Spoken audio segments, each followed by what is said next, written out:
Bismillahirrahmanirrahim. Assalamualaikum warahmatullahi wabarakatuh. Alhamdulillahirabbil alamin. Siswa dan siswiku SMK HKTI 2 Purwareja Kelampok, khususnya kelas 11 TKRO 1 sampai 11 TKRO 11. Alhamdulillahirabbil alamin, pada pagi hari ini kita berjumpa kembali dalam mata pelajaran Bahasa Indonesia. Bagaimana kabarnya kalian di rumah? Semoga kalian dalam keadaan sehat walafiat. Kita masih belajar secara online. Jadi ini merupakan kegiatan PJJ yang selanjutnya. Ya, semoga kalian tetap semangat belajar dan juga tetap semangat menjaga kesehatan. Jangan sampai lupa, kemanapun kalian pergi, kalian tetap harus menggunakan masker dan selalu cuci tangan, karena kita masih dalam situasi dan kondisi pandemi COVID-19. Seperti itu ya. Mata pelajaran Bahasa Indonesia pada pagi hari ini masih saya yang mengampu, yaitu Bu Deni Dwi Yuli Hastuti SPD. Mata pelajaran yang saya ampu adalah Bahasa Indonesia. Ini merupakan pertemuan kita yang ke-5 ya. Pada pagi hari ini kita masuk ke materi yang baru, karena materi yang sebelumnya sudah kita pakai untuk kegiatan UHBCC dan sudah selesai. Kita buka lembaran baru dengan materi yang baru, yaitu teks eksplanasi. Tentunya kalian sudah pernah mendengar materi ini. Sudah apa belum? Ya, kalau yang sudah, alhamdulillah. Kalau yang belum, berarti nanti akan saya jelaskan secara lengkapnya. Silahkan kalian simak video saya atau penjelasan saya dari awal sampai akhir, supaya kalian bisa memahami dan mengerti informasi tentang teks eksplanasi dari awal sampai akhir ya. Jangan lupa itu. Selanjutnya, ada kompetensi dasar yang akan kita bahas pada pagi hari ini. Ada 2 KD, yaitu 3.3 dan 4.3. Yang mana KD 3.3 bunyinya adalah menganalisis informasi, pengetahuan, dan urutan kejadian dalam teks eksplanasi berkaitan dengan bidang pekerjaan lisan dan tulis. Sedangkan yang KD 4.3 itu bunyinya adalah apa? Ada yang sudah membacanya? Ya, mengonstruksi informasi, pengetahuan, dan urutan kejadian dalam teks eksplanasi berkaitan dengan bidang pekerjaan lisan dan tulis. Itu adalah KD pada pagi hari ini yang akan saya bahas. Selanjutnya, ada tujuan pembelajaran. Setelah mempelajari bab teks eksplanasi, kalian sebagai peserta didik diharapkan mampu 1. Menganalisis informasi, pengetahuan, dan urutan kejadian dalam teks eksplanasi berkaitan dengan bidang pekerjaan lisan dan tulis. Yang kedua, mampu apa? Mampu mengonstruksi informasi, pengetahuan, dan urutan kejadian dalam teks eksplanasi berkaitan dengan bidang pekerjaan lisan dan tulis. Itu 2 tujuan pembelajaran yang akan kita capai pada pagi hari ini. Ya, Teks eksplanasi ini materinya saya sendiri yang menyusun, yaitu Bu Deni Dwi Yuli Hastuti SPD. Ada peta konsep tentang materi pada pagi hari ini, yaitu tentang 2KD teks eksplanasi, yang mana materi ini atau peta konsep ini akan saya jelaskan secara detail. Silahkan kalian lihat secara utuh ya. Yang pertama, kita akan membahas tentang pengertian teks eksplanasi. Yang kedua, ada tujuan teks eksplanasi. Yang ketiga, ada jenis-jenis teks eksplanasi. Kemudian yang keempat, ada ciri-ciri teks eksplanasi. Yang kelima, ada bagian-bagian teks eksplanasi. Ya, itu adalah peta konsep pada pagi hari ini. Nah, masih ada satu lagi. Kita akan mempelajari skematika teks eksplanasi. Jadi silahkan kalian perhatikan dari awal sampai akhir penjelasan 6 submateri tentang teks eksplanasi. Baik, akan saya jelaskan satu persatunya. Yang pertama, kita akan membahas tentang pengertian teks eksplanasi. Tapi sebelumnya ada pertanyaan.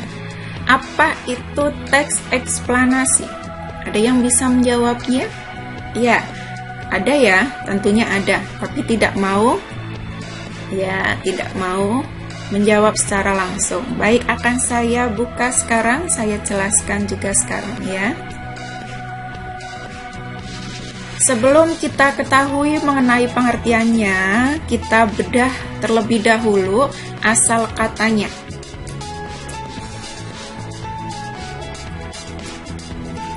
Secara etimologi, eksplanasi berasal dari kata berbahasa Inggris, yaitu explanation, yang artinya penjelasan atau keterangan.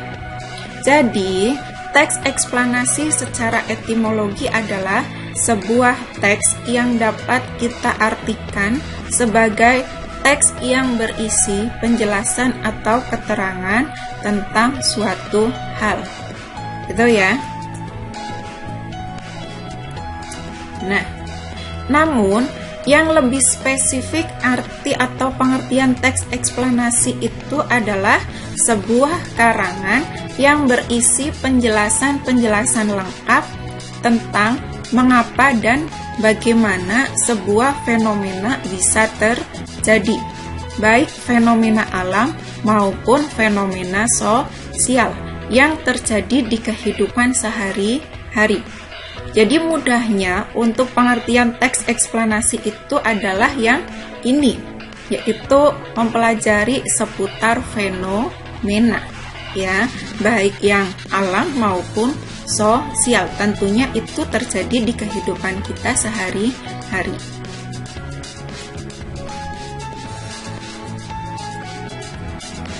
Teks eksplanasi dapat disamakan dengan teks yang menceritakan prosedur atau proses terjadinya fenomena. Dari teks tersebut, pembaca dapat memperoleh pemahaman mengenai latar belakang terjadinya fenomena secara logis dan jelas. Itu ya, pengertian secara lengkap tentang teks eksplanasi. Yang kedua, kita membahas tentang tujuan teks eksplanasi. Apa sih tujuan teks eksplanasi itu sesuai dari informasi pengertian di awal tadi? Ada yang bisa menjawabnya? Ya, saya akan jelaskan secara langsung sekarang ya. Ada tujuan teks eksplanasi yang pertama, yaitu memberikan informasi jelas-jelasnya kepada pembaca agar paham atau mengerti tentang suatu fenomena yang terjadi. Itu tujuan yang pertama. Yang kedua, menjelaskan proses terjadinya sebuah fenomena. Jadi fenomena ini nama lainnya itu adalah peristiwa, baik alam maupun sosial. Yang berikutnya, tujuan yang ketiga adalah menjelaskan sebab akibat terjadinya sebuah fenomena atau peristiwa, menjelaskan hubungan kausalitas di situ, sebab akibat ya. Setelah kalian paham tentang pengertian dan jenis-jenis pengertian dan tujuan teks eksplanasi, kita akan mempelajari jenis-jenis teks eksplanasi. Silakan kalian perhatikan informasi di bawah ini yang saya jelaskan tentunya ya. Ada yang pertama, jenis-jenis teks eksplanasi itu adalah teks eksplanasi yang berisi tentang penjelasan bagaimana. Nah, di sini itu memperjelas tentang hal umumnya adalah kronologis. Kronologis itu yang urut-urutannya ya. Kemudian yang kedua ada jenis teks eksplanasi yang berisi tentang penjelasan mengapa. Nah, mengapa di situ berkaitan erat dengan hubungan kausalitas. Kausalitas itu ya sama saja dengan hubungan sebab akibat. Bisa dimengerti ya. Yang selanjutnya, nah, kita masuk ke contoh. Untuk lebih memahamkan kalian, silahkan kalian lihat informasinya. Saya di situ mengutip satu paragraf cerita tentang teks eksplanasi. Ya, ada satu paragraf bunyinya adalah gempa bumi adalah getaran atau guncangan yang terjadi karena pergerakan lapisan batu bumi yang berasal dari dasar atau bawah permukaan bumi. Peristiwa alam itu sering terjadi di daerah yang berada dekat dengan gunung berapi dan juga di daerah yang dikelilingi lautan luas. Nah, menurut kalian, kutipan paragraf ini itu masuk ke dalam jenis teks eksplanasi yang mana? Ada yang bisa menjawabnya? Ya, samakah jawaban kalian dengan jawaban saya? Mari kita lihat bersama.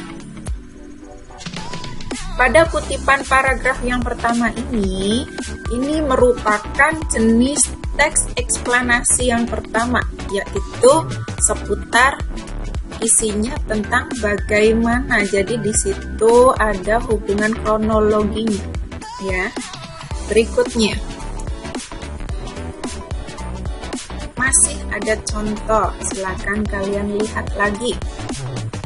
Nah, kutipan paragrafnya cukup panjang, silakan kalian lihat, silakan kalian baca secara cepat supaya kalian bisa memahami dan tentunya itu bisa menjawab. Kira-kira kutipan teks yang saya ambilkan tersebut masuk ke dalam jenis teks eksplanasi yang mana? Nah, bisa menjawabnya apa tidak? Ya, sudah bisa. Jawabannya sama apa tidak? Baik, kita buka sekarang ya, biar kalian tahu apa jawabannya dari jenis teks eksplanasi dalam kutipan teks tersebut. Iya, jenis teks eksplanasi dari kutipan teks tersebut atau kutipan paragraf tersebut masuk ke dalam jenis yang kedua, yaitu berisi tentang mengapa. Jadi ada hubungan kausalitas, hubungan sebab akibat. Kalian pegang kata kuncinya saja sebagai penanda kalau kutipan paragraf tersebut itu adalah sebagai bagian dari jenis yang berisikan tentang mengapa atau kausalitas. Mana yang menandakannya? Di situ ada kata bisa mengakibatkan, kemudian ada disebabkan. Dari dua kata ini bisa diambilkan, bisa disimpulkan bahwa itu sebagai hubungan sebab akibat. Jadi sudah jelas bahwa kutipan paragraf itu masuk ke dalam jenis teks eksplanasi mengapa, ya. Paham ya? Yang berikutnya kita belajar ke ciri-ciri teks eksplanasi. Kira-kira ciri-cirinya apa ya? Perlu saya jelaskan sekarang? Ya, baik. Akan saya buka satu persatu. Ciri-ciri teks eksplanasi itu antara lain: 1. Memuat informasi-informasi fakta. Yang kedua, membahas suatu fenomena yang bersifat keilmuan atau ilmu pengetahuan. Paham ya? Yang ketiga, bersifat informatif dan tidak berusaha mempengaruhi pembaca untuk mempercayai hal yang dibahas di dalam teks. Sedangkan yang keempat, ciri yang keempat ini memiliki atau menggunakan sequence markers seperti pertama, kedua, ketiga, dan sebagainya, atau pertama, berikutnya, atau terakhir. Ini ya. Yang kelima cirinya adalah struktur teksnya terdiri dari 3 jenis, yaitu pernyataan umum, deretan penjelas atau sebab akibat, serta interpretasi. Pada ciri yang keempat ada istilah sequence markers, nanti ada penjelasannya tersendiri. Jadi silakan selalu simak informasi dari saya dari awal sampai akhir ya, biar kalian paham seutuhnya, biar paham seluruhnya.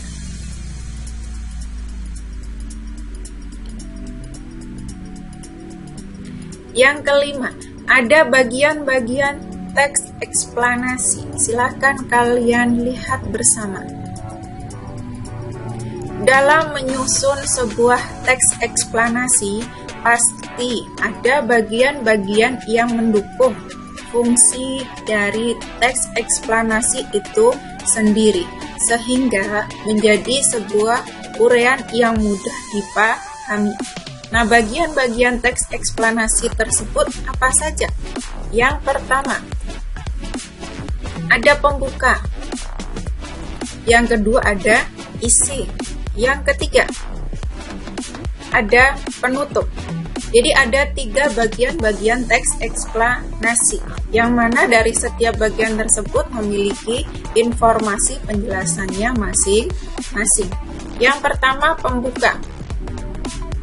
Biasanya dalam bagian pembuka, si penulis menceritakan secara umum bagaimana tentang apa saja di teks eksplanasinya, ya, itu untuk bagian pembuka.